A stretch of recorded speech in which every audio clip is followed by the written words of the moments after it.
Yeah, so we're going to be making seitan, chicken seitan. You will need gluten flour, exactly this much. Just joking, only 100 grams. You will need, well, first, you'll need gluten flour, normal white all-purpose flour. You will need garlic powder. You will need pepper, black pepper. You will need salt. This is pink salt. I don't know why Jasmine got this, but any just normal table salt. What? Table salt. Yeah, whatever. It works all the same. That salt is big rocks. Isn't it? Yeah, okay. Doesn't matter. We have fine table salt. Where's the table salt then?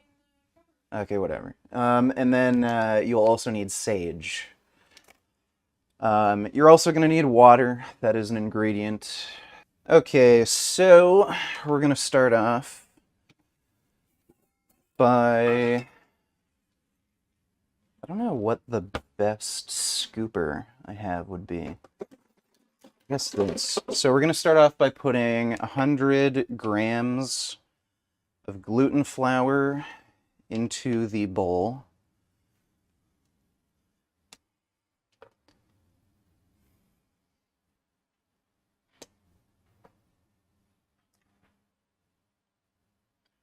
All right, so that's 100, and then we are going to pour in 30 grams of the normal white all-purpose flour.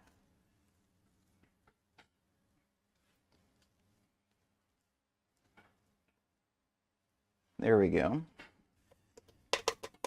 So you can use the spices to taste. I'll show you what I like to do. So you're gonna add in about half a teaspoon of salt. I should probably do this over the fucking sink. I'm gonna just do this over the sink real quick. Okay, so half a teaspoon of salt.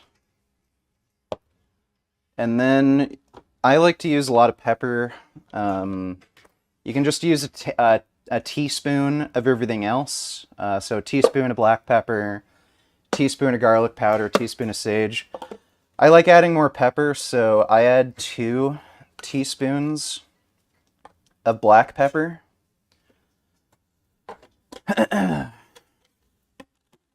Just 1 teaspoon of garlic.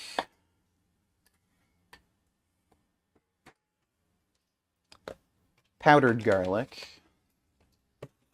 And I like to add a heaping teaspoon of the sage.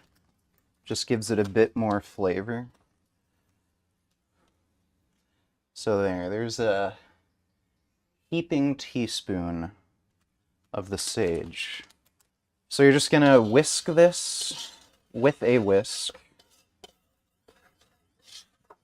Mix it around very thoroughly.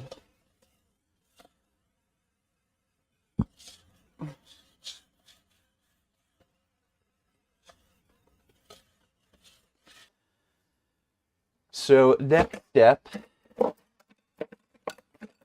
you're going to take a spoon of some sort and some warm water. Pour it out right now.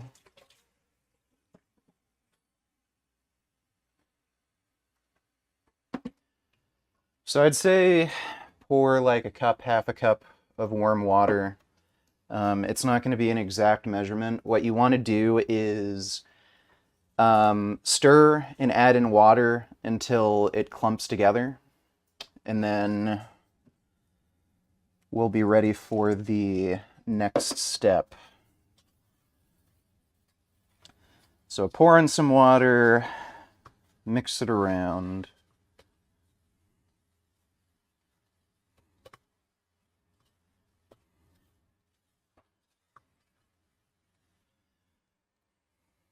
Then pour in a bit more. Yeah. Mix it around some more.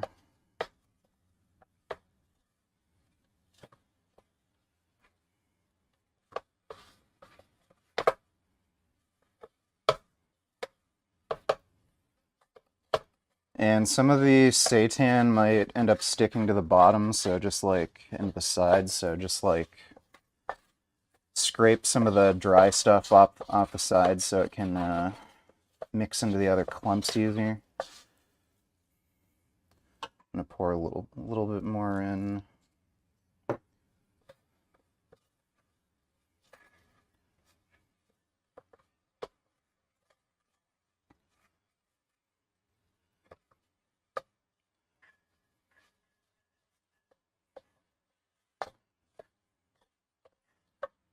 So there's just a bit of dry stuff at the bottom here. Just gonna put in a bit more water there.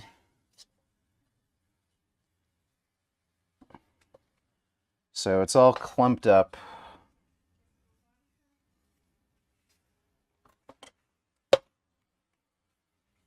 And it'll look something like this. Just mold it into a little... Just scrape the sides down. Try to get all the, you know, goop off the sides.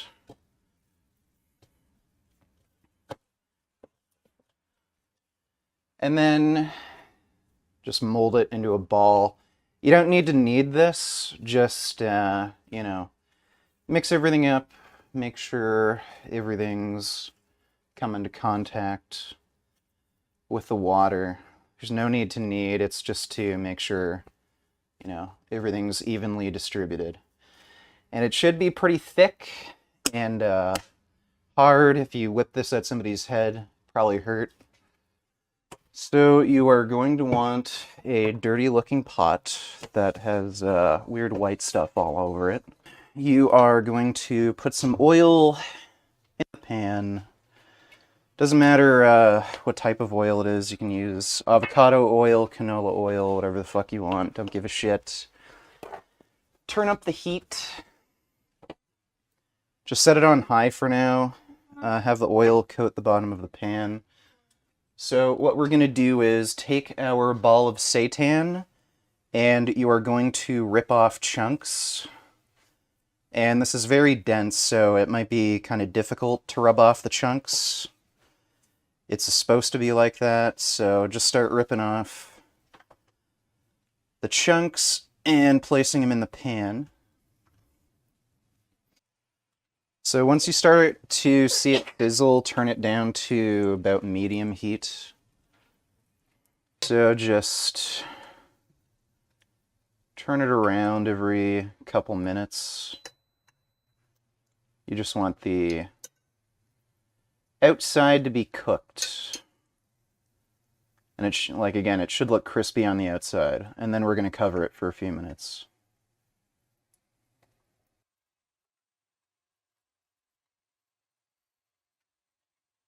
Yeah, so for this pan, it's very, very warm in the middle and less so on the outer edges. So I'm just gonna avoid using the absolute center of the pan. But this is ready to cover now. So once this is all crisped up and browned on the outside, we're going to cover this for about 5 to 10 minutes. So you'll notice on the sides that this, I don't know if I can, yeah, it's kind of hard to see with the exposure, but you can see it's kind of raw in the middle. It's not totally cooked through.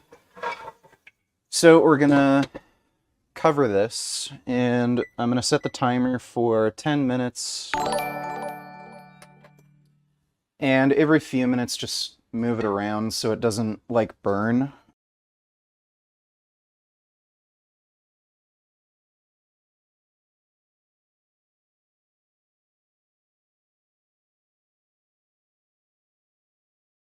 Alright, so it's all cooked. Some of the pieces are burnt. I don't give a shit. Fucking complain.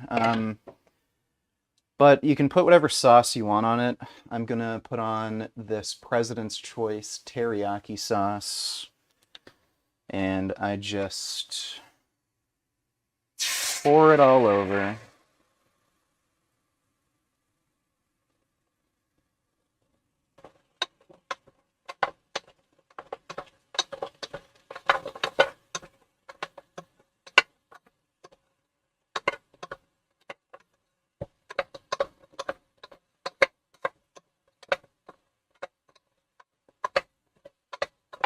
All right, and I'm just gonna plate this. Ah, fuck. So just give me a moment. So there it is.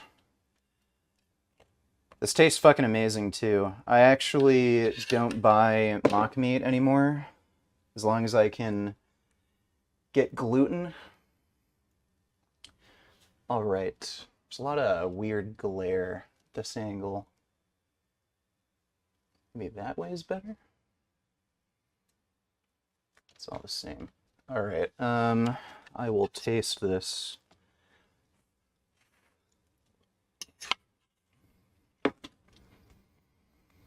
That is motherfucking good. Yeah, that just tastes like really nice, crispy teriyaki chicken.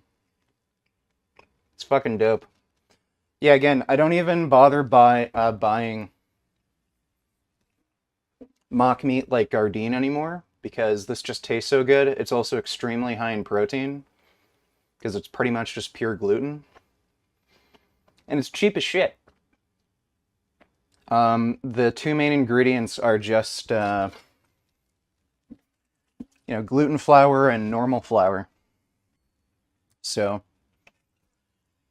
try out that recipe. It's pretty motherfucking good. I'll chop up the stream and do a whole, normal video on it. Can we try it? Yes, Aaron. As long as you can come through the computer, I'd give you a taste. Beef. What a relief. When will this poisonous product cease? This is another public service announcement. You can believe it or you can doubt it. Let us begin now with the cow. The way it gets to your plate and how.